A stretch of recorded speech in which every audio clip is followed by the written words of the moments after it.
Oke, baik. Assalamualaikum warahmatullahi wabarakatuh. Selamat siang semuanya. Waalaikumsalam Waalaikumsalam warahmatullahi warahmatullahi wabarakatuh. wabarakatuh. Siang Pak. Waalaikumsalam warahmatullahi wabarakatuh. Oke, yang pertama mau saya sampaikan adalah tetap kita bersyukur kepada Allah Subhanahu wa taala karena di mana pada hari ini, siang hari ini kita masih diberikan kesempatan kesehatan sehingga kita masih bisa mengikuti kuliah daring seperti ini. Kemudian saya ajak yang muslim dan muslimah selalu meningkatkan selawatnya kepada Nabi Muhammad SAW. Allahumma sholli ala sayyidina Muhammad wa ala ali sayyidina Muhammad, supaya kita tetap bersemangat.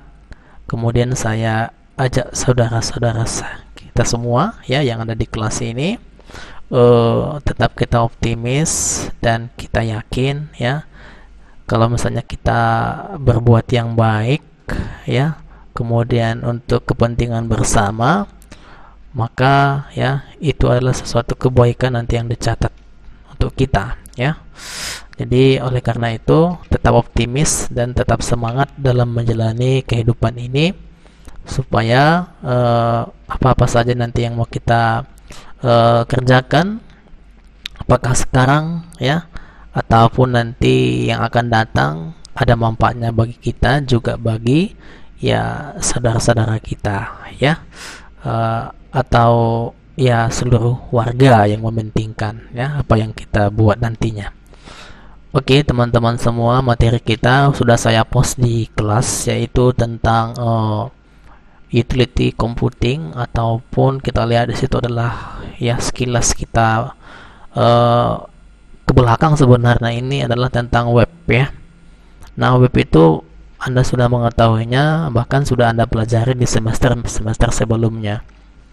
Nah, tetapi di sini ada yang asik menurut saya. Di situ ada namanya web service Web service itu mungkin banyak kalau misalnya Anda lihat misalnya di Google Google link Anda, web service itu apa gitu Kemudian ada juga tadi situ web API Application Programming Interface-nya itu ada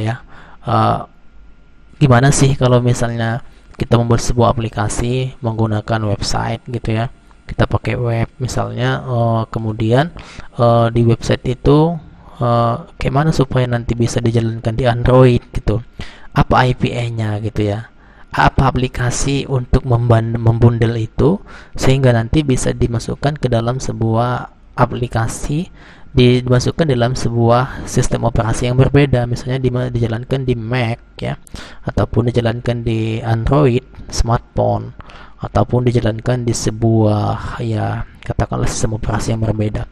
Itulah dia kecanggihan dari API tadi Nah, oke, mungkin kita lihat aja nanti pendapat-pendapat para ahli ataupun kita lihat artikel yang membahas tentang API, yang membahas tentang web service Pertama yang mau saya bahas ini adalah tentang web service saya buka Genestry saya. Ini kelas sebelumnya udah saya buat desainnya seperti ini selalu berhubungan seperti ini Ada yang namanya client server ataupun pengguna kemudian ada yang namanya server ataupun misalnya adalah pelayan ataupun provider. Jadi server itu adalah penyedia penyedia service, kemudian pelayan kemudian client server itu adalah yang dilayani seperti ini dia. Mungkin kalau Anda lihat ini adalah seperti jaringan komputer. Di sini ada router di sini ada switch, di sini ada server. Kalau Anda lihat di sini ada ISP, ini juga ada ISP Di sini ada switch, kemudian langsung ke pengguna. Mungkin ini kalau kita lihat dari arsitekturnya singkat gitu Nah, tetapi di antara ini ada yang namanya sebuah web service ada sini misalnya kita kategorikan sini adalah web service. Web service itu apa sih? Web Kalau misalnya Anda lihat web itu apa gitu web gitu halaman halaman sebuah situs gitu. Kemudian service itu pelayan, berarti pelayan web gitu Nah, memang kalau kita lihat secara definisi berkata pelayan web gitu. Nah, begini ilustrasinya. Nah, ketika saya menuliskan sebuah, misalnya saya sebagai pengguna, ya, saya buka Google, nih implementasinya. Misalnya saya buka ini Google nih kan, ini saya buka Google, gini seperti ini. Lalu ini Google, ini saya sebagai pengguna, ya. Saya ketikkan sini web service adalah, nah semua saya klikkan sini dulu. Oke. Nah, di saat saya mengetikkan web service, kemudian ya ada yang mengerahkan kita di sini, ada yang mengerahkan kita ke sini, yaitu ditampilkan, yaitu tentang web service semua. Apakah yang kita request itu adalah HTTP ataupun HTTPS, ya, seperti yang kita lihat protokolnya ini, ya, Hypertext Transfer Protocol Secure, ya. Kemudian juga ada juga sebagian HTTP. Cuma yang paling pertama itu yang dideteksi ataupun yang dibaca terlebih dahulu adalah HTTPS, ya, yaitu alamat www decoding. Kenapa dia yang pertama? Ya, yang pertama mungkin dari tulisan, ya, dari tulisannya ataupun artikel, ya, artikel tulisannya sangat unik dan bagus dan baik, ya. Artinya, ya, pendefinisian yang dibuat di sini sangat bagus dan unik, dan dia tidak melakukan kopas, ya, dia tidak melakukan copy paste. Makanya dia diletakkan di list yang pertama, ya. Nah, itu dia. Nah, kita kaitkan tadi dengan sini, ya. Maka kalau kita lihat, maka siapa sini yang sebagai web service-nya? Kalau kita lihat di sini adalah Google, ya. Jadi Google itu sebagai protokoler, ya, ataupun ya sebagai pengendali, yaitu ketika keinginan user, ya, ketika user itu melakukan yang namanya request, kemudian ya requestnya adalah sebuah string, ya, dia memasukkan kunci hanya di situ web service, pengertian web service, ya kan. Kemudian web service itu, ya, dideteksi oleh protokolnya Google, ya, dideteksi, kemudian terdapatlah, ya, di halaman sebuah yang menuju ke arah sini, yaitu ke server mereka. Ini servernya, yaitu yang namanya decoding. Nah, kemudian decoding itu menjawab ataupun mereply request kita. Kemudian nanti yang sudah ada di dalam ini sudah dikoleksi oleh web service sehingga diteruskan kembali ke kita. Maka dapatlah kita informasi itu. Nah, seperti misalnya ini saya klik, ya kan. Kemudian direspon, ya, dijawab, ya, direspon oleh server decoding ini, ya, yang perantaranya adalah tadi Google, ya. Maka kita mendapatkan informasi seperti ini. Nah, itu dia. Jadi kalau kita lihat dari arsitektur ini, ya, seperti client dan server juga gitu. Cuma di sini ada yang menjembataninya. Siapa yang menjembatani ini? Itulah yang namanya ataupun yang dikatakan dengan web service. Nah, gitu ya. Oke, kita mungkin bahas secara teori gitu ya. Itu kalau kita lihat tadi implementasinya secara prakteknya gitu. Nah, kalau apa tadi kita lihat secara pengertiannya sini, mungkin ini adalah sangat banyak, ya, kalau kita membaca ini sangat banyak gitu ya. Ini juga saya baca tadi dari decoding itu sangat banyak, ya. Konsep web service diusulkan pertama kali ini Hewlett Packard, ya. Siapa Hewlett Packard itu? Ya, Hewlett Packard itu mungkin katakanlah misalnya ada misalnya merek laptop HP, ya, ataupun XP, ya. Itu XP itu ataupun HP itu singkatan daripada Hewlett Packard. Nah, itu dia. Kemudian setelah setahun setelah ditemukan si Hewlett Packard, kemudian Microsoft memperkenalkan konsep web service. Jadi shallow packet duluan. Jadi kalau Anda lihat definisinya sini, web service merupakan sekumpulan aplikasi yang berisi basis data. Nah, ingat ya, basis data, database ya, dan perangkat lunak dan bagian dari program perangkat lunak yang diakses secara remote oleh piranti dengan perantara tertentu melalui web service yang memungkinkan pengguna mengatasi permasalahan berupa interoperability dan mengintegrasikan sistem yang berbeda. Nah, itu dia. Jadi bisa kita bayangkan ya bahwa si web service itu ya memiliki database yang sangat banyak, ya memiliki perangkat lunak yang sangat banyak di situ. Apakah dia itu memang dia untuk mendeteksi ya per string ataupun katakan sesuai yang dengan dibutuhkan. Ya katakanlah misalnya kayak search engine, misalnya kelas Google, Yahoo, ya Bing, kemudian lagi yaitu mesin-mesin pencari lainnya. Ya di dalamnya itu udah pasti memiliki algoritma yang sangat lengkap ya untuk menemukan suatu indeks ataupun suatu key yang diketikkan oleh pengguna di dalam ya mesin pencari mereka. Makanya dia itu merupakan sekumpulan aplikasi ya, aplikasi yang berisi basis data. Jadi dia ya makanya dia cepat membukanya ya, cepat mengaksesnya, cepat menginfokannya kepada pengguna karena memang teknologi dalam web service itu sudah sangat lengkap ya. Kemudian ciri khusus memiliki beberapa URL. Jadi cirinya tadi URL, kita lihat tadi alamat, kita masuk alamatnya. Layaknya dan membuat berbeda adalah interaksi yang diberikan oleh web service itu sendiri ya. Jadi yang berbeda itu adalah interaksinya itu di dalam web service itu gimana gitu ya.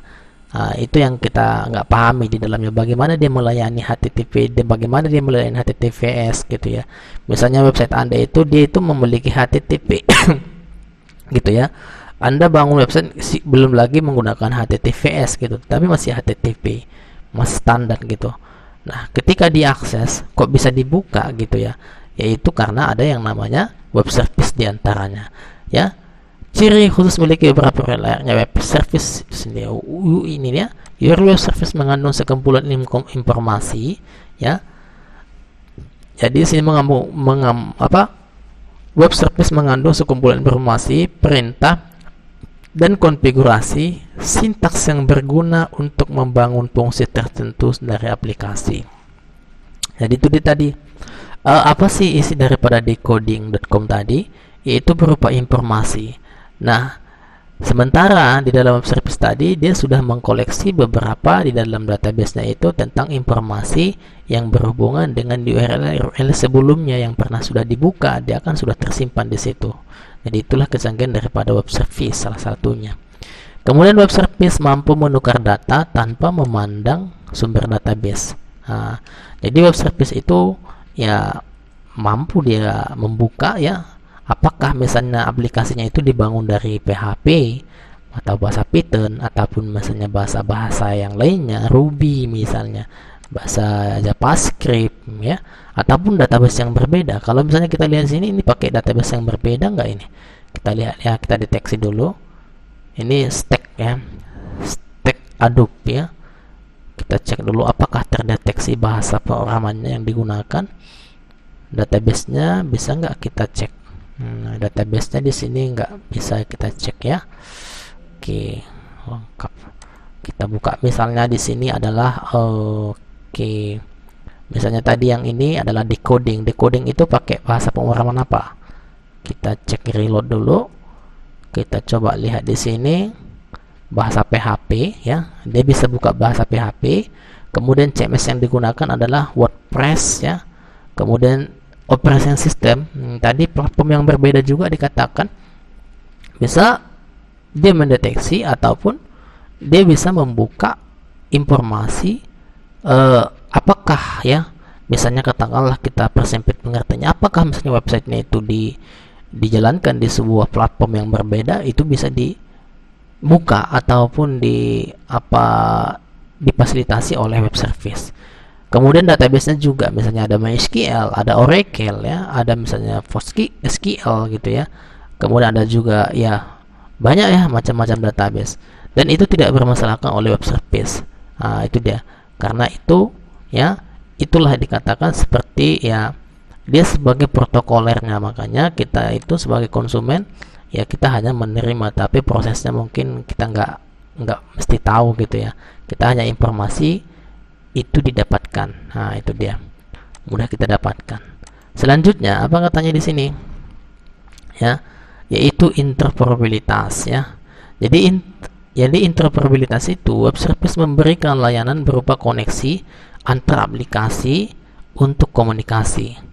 Jadi itu dia keuntungannya, memberikan layanan berupa antar aplikasi untuk komunikasi. Memang tujuannya semuanya adalah untuk komunikasi. Apakah misalnya adalah aplikasinya itu adalah berbasis desktop ya, kemudian nanti outputnya adalah berbasis web ya, kemudian juga nanti bisa nggak nanti kita aplikasinya untuk kalangan sendirinya, yaitu untuk menggunakan visual, kemudian juga nanti untuk aplikasi tampilannya itu nanti untuk outputnya berbasis Android, macam-macam ya. Jadi web service itu dia di tengahnya, dia menjembatani supaya aplikasi dapat terintegrasi ataupun saling berkomunikasi. Nah, itu dia. Jadi itu dia, aplikasi lain ya bisa menggunakan layanan web seperti PB atau framework.net. Jadi framework.net itu adalah dari PB ya, yang dapat berkomunikasi layanan web Java dan sebaliknya. Itu dia tadi maksudnya, sudah kita jelasin. Kemudian interoperabilitas sendiri memiliki definisi berupa kapabilitas dari sebuah sistem antarmukanya diungkapkan sepenuhnya untuk berinteraksi, berfungsi dan bersistem lain kini atau di masa mendatang. Ini tadi antarmukanya apakah dia berbasis desktop atau misalnya berbasis open source gitu. Nah, kalau misalnya dalam kategori bisnis ya, mereka itu memiliki ya ada yang versi desktop gitu ya. Katakanlah misalnya kayak BRI online gitu ya, misalnya BRI download misalnya Androidnya ya, kita download untuk konsumen, pihak konsumen. Kemudian juga di dalam BRI itu, sistem BRI itu ada juga dia sistem yang tidak di public gitu ya. Ada aplikasinya itu hanya prepaid, mungkin dalam kalangan misalnya pengguna, karyawan ataupun stafnya. Kenapa? Dia kan sifatnya bisnisnya, tidak semua juga aplikasi itu di public. Nah, jadi siapa yang mengcombine ini, siapa yang menghubungkan itu adalah yaitu yang namanya web service. Kemudian selain daripada itu ada namanya protokol. Tadi saya katakan tadi, protokol itu apa sih? Ya, kalau misalnya protokol itu kan misalnya dialah yang mengarahkan, dialah yang mengatakan seperti ini gitu. Kalau misalnya protokoler gitu ya, protokoler misalnya untuk upacara besok siapa gitu ya, siapa protokolnya, siapa yang menyampaikan ini, siapa yang jadi istilahnya gini, kalau Anda kaitkan misalnya ke jaringan komputer ada namanya IP ya, internet protokol ya. Internet protokol, kok bisa ya internet itu bisa dihubungkan ke sistem operasi Windows misalnya? Kok bisa ya sistem operasi Mac misalnya, Macintosh ya, bisa dihubungkan internet? Kenapa ya? Karena ada protokol di sana, ada sesuatu standarisasi yang sudah ditetapkan pihak bersama ya. Apakah sistem operasi yang berbeda itu ya, baik dia misalnya Windows atau misalnya pokoknya X operation system lah gitu ya, artinya cross operation system, artinya sistem operasi yang berbeda ya, bisa dihubungkan gitu, artinya ya bisa berkomunikasi ya, artinya bisa dia mendapatkan koneksi internet gitu. Jadi kalau kita tarik kesimpulan di protokol, di standar di apa ini, di web service itu, dia itu memiliki peranan yang sangat penting ya. Ada di situ keseragaman ya. Jadi protokol inilah yang membuat web service itu jadi sebagai penengah, dan dia sebagai menjembatani untuk menghubungkan dari satu, katakanlah tadi dari satu database berbeda, aplikasi yang berbeda, kemudian bisa dibuka di tempat yang lain. Begitu dia. Nah, kalau kita lihat di sini pasti ya untuk bisnis juga ini. Web service sebuah layanan yang memiliki standar industri dan komunikasi. Layanan transportasi, pesan XML, deskripsi layanan, dan service discovery layer telah menggunakan protokol yang didefinisikan dengan baik oleh protokol stack layanan web. Ya. Standarisasi protokol stack sendiri memberikan keuntungan seperti pengurangan biaya karena kompetisi dan meningkatkan kualitas bisnis ya. Itu dia. Kemudian selanjutnya, kalau kita lihat di sini kesimpulan apa gitu ya. Web service merupakan instrumen teknologi yang dapat digunakan untuk mengimplementasikan strategi bisnis berisiko tinggi. Jadi salah satunya web service itu ya, web service itu merupakan instrumen ya. Dia bisa juga dijadikan sebagai apa namanya media gitu ya. Ya, untuk mendukung sebuah perusahaan kita jika kalau misalnya perusahaan itu memang sudah kelas ya, sudah kelas ya, istilahnya sudah besar gitu ya. Jadi makanya ya kalau perusahaan yang besar itu dia tidak cukup hanya satu aplikasi doang gitu ya, dia nggak cukup hanya website gitu. Misalkan kayak masalah absensi, misalnya absensi sudah ada kan fingerprint gitu. Iya, fingerprint sudah ada. Tetapi mereka perusahaan yang besar itu ada juga yang membuat menggunakan handphone gitu ya. Kemudian menggunakan ya web ya. Jadi kemudian ya kenapa dibuat seperti itu? Ya mungkin dalam dalam untuk meningkatkan kualitas ya kedisiplinan karyawannya ataupun stafnya. Jadi juga seperti misalnya kita lihat bank misalnya. Bank itu pun kalau nggak hanya cuma satu aplikasi ya, ada aplikasi yang dipegang oleh konsumen, ada aplikasi yang dipegang oleh staff ya, dan ada yang dipegang lagi aplikasi pimpinan-pimpinannya gitu. Jadi ya mungkin ya itu adalah salah satu untuk memudahkan interaksi ya. Kemudian siapa yang mengcombine ini, siapa yang bisa menjembatani ini sehingga bisa berkomunikasi, misalnya aplikasi dari desktop misalnya, katakanlah misalnya yang dari Android misalnya ya, yang kita download dari Play Store, kok bisa teroutput dia ke dalam sebuah website. Nah itu dia yang namanya, yaitu yang dijembatani oleh web service. Oke dia. Kemudian selanjutnya adalah tentang REST API gitu ya. Nah kalau misalnya Anda lihat misalnya application ya, API misalnya ya. Nah, kalau misalnya application program interface itu ya, katakanlah tadi API ya, artinya itu kita bayangkan misalnya, kita lihat dulu sini ya. Saya buka tadi di decoding ini, ada salah satu sumber yang saya baca seperti ini dia. Ini apa itu API? Mungkin Anda lihat itu apa itu API seperti ini ya. Nah, jadi kalau misalnya Anda lihat ini ya, apa itu web API ya. Nah, ini misalnya sebuah database. Kemudian ya, ini adalah web API-nya. Kemudian ini adalah yang mengenerate ya, yang membangkitkan sehingga nanti ya bisa dijadikan ya, dijalankan di sebuah platform yang berbeda ataupun sistem operasi yang berbeda. Nah, ini dia. Katakanlah misalnya di Mac ya bisa dijalankan. Katakanlah misalnya di Android bisa dijalankan. Katakanlah misalnya di Windows bisa dijalankan. Artinya tadinya adalah web yang Anda bangun itu adalah menggunakan bahasa pemrograman PHP gitu ya. Artinya websitenya sudah selesai.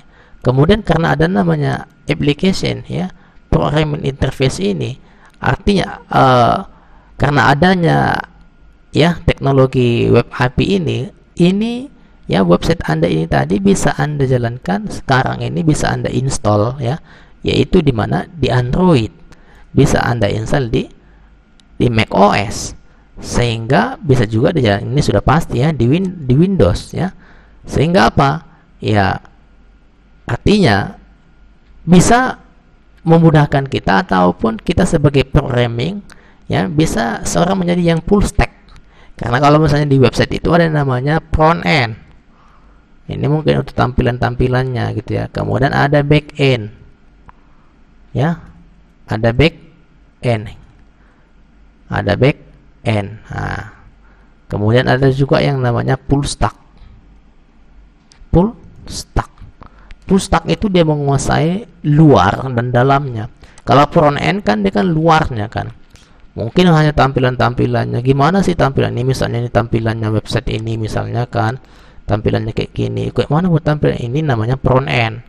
Nah, kemudian yang di belakangnya ini bagaimana proses menginput ini misalnya.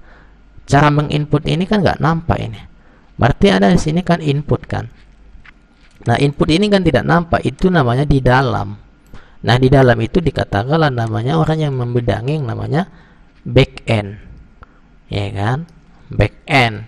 Kamu ahlinya di mana? Aku bagian back end webs ataupun develop sebagai back endnya. Kamu bagian mana? Saya bagian yang nampil-nampil aja ya, tampilan huruf gimana, kemudian tampilan apa ya, header, tampilan apa lagi, tampilan footer, kemudian tampilan kontennya bagaimana, pemilihan hurufnya. Itu namanya yang nampak-nampak ini ataupun bagian luar ini yaitu adalah front end. Tapi kalau misalnya dia ingin menguasai seluruhnya, dia ingin menguasai dalam dan luar, itu namanya full stack. Nah, itu dia. Nah, kalau kita lihat tadi ini ya, IP web itu ya. Jadi sehingga kita itu bisa menguasai dengan adanya, kalau misalnya kita sudah paham dengan bahasa-bahasa itu, bahasa-bahasa untuk membangun sebuah website ya, bisa kita jalankan di sini dengan menggunakan API. Apa itu API? API adalah singkatan dari Application Programming Interface, yaitu sebuah software ya yang memungkinkan para developer untuk mengintegrasikan dan mengizinkan dua aplikasi yang berbeda secara bersamaan untuk saling terhubung satu sama lain. Nah, jadi itu dia. Jadi bisa kita hubungkan, artinya ya itu tetap ya sharing informasi. Atau misalnya informasi bisa kita ya sebarin ataupun bisa kita cerna ataupun katakanlah ya biar juga bisa diakses di platform mana gitu. Jadi tujuan API itu dari sebuah adalah untuk berbagi data, untuk berbagi data antara aplikasi yang berbeda tersebut. Nah, ini dia. Tujuan penggunaan API lainnya untuk mempercepat proses pengembangan aplikasi dengan menyediakan sebuah function terpisah sehingga para developer tidak perlu lagi membuat fitur yang serupa. Jadi itu dia web API ya. Nah, jadi kalau di cloud computing itu itu sudah tidak asing lagi ya. Bahkan si web service itu juga sudah menyediakan itu. Ya, si web service itu sudah menyediakan fitur API apa sih yang kamu inginkan, dia nanti ada menyediakan itu. Oke. Kemudian ya, kemudian selanjutnya adalah ya kalau misalnya kita lihat misalnya di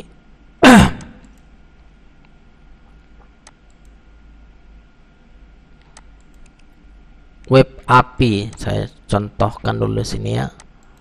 Ini jagoan hosting ini. Contoh web API.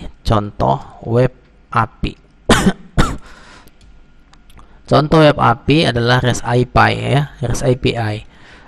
Twitter terkenal sebagai platform ya. Twitter terkenal sebagai platform media sosial yang menggunakan web API dalam sistem penggunaannya. Anda bisa mengaplikasikan web API memakai sistem Java, .NET, PHP dan lainnya.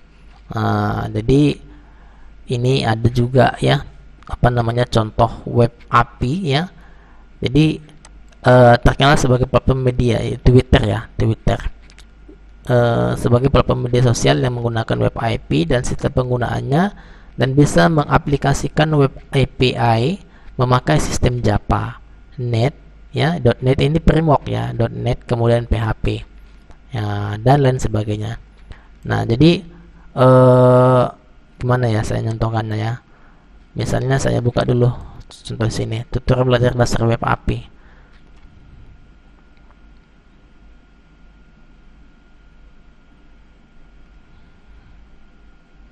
Nah, dia ya memiliki sistem operasi API. Sementara API yang berada pada sistem operasi dapat membantu aplikasi Anda berkomunikasi dengan layar dasar menggunakan spesifikasi virtual. Contoh API OS POSIX alias Portable Operating System Interface yang bisa mengcompile aplikasi untuk bekerja di OS tertentu. Jadi dia sejenis aplikasi juga gitu kan. Ya, artinya ya dia bisa menyatukan ataupun mengcombine ya, sehingga aplikasi itu ya, sistem kita itu bisa berjalan di platform yang berbeda.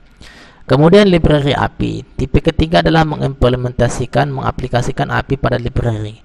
Library adalah sumber yang berperan penting untuk melakukan ya compatibility antar sistem dalam proyek yang dikembangkan nantinya. Setiap komunikasi antara aplikasi dan library harus mengikuti aturan-aturan API agar kinerja yang berlangsung dapat menjadi lebih baik, praktis, dan developer tidak perlu pusing menyesuaikan strategi programming dengan API serta library yang dipakai. Nah, itu dia. Jadi sudah ada di dalam perpustakaan API-nya itu semua.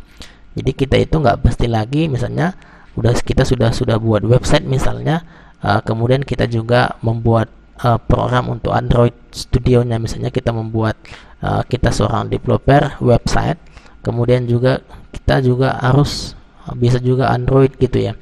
Jadi karena adanya API ini kita nggak perlu lagi belajar Android, cuman kita gunakan layanan API untuk mengcombine itu sehingga nanti bisa dijalankan aplikasi kita itu di sistem smartphone ataupun berbasis Android gitu ya. Jadi di sini ada hubungannya ya, web API dan web service ya. Pengguna web service terbatas ya pada pemakaian 3 style khusus, yakni REST, SOL, dan XML feature, sementara web API bisa memakai style apa saja. Ini kalau stylenya.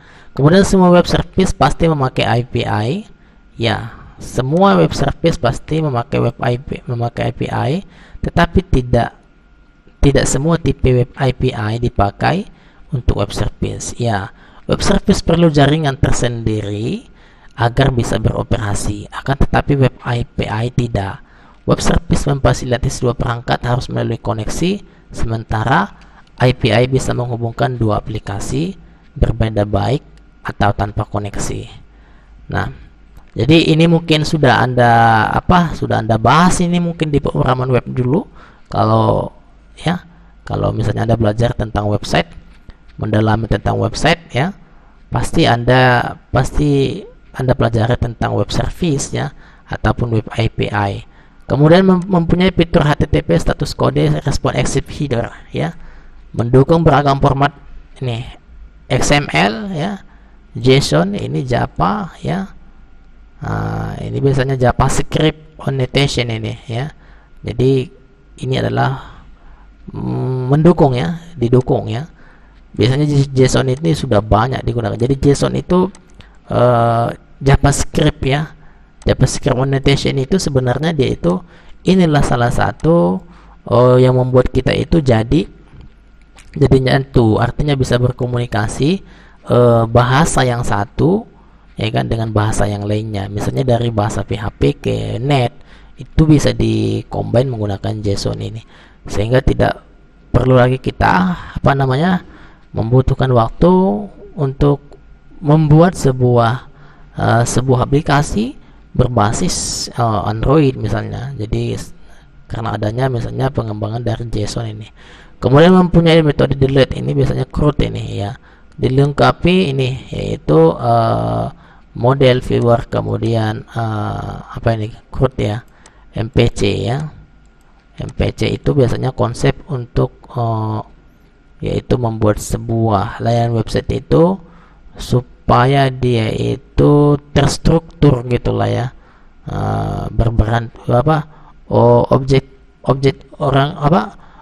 oriented object programming gitu.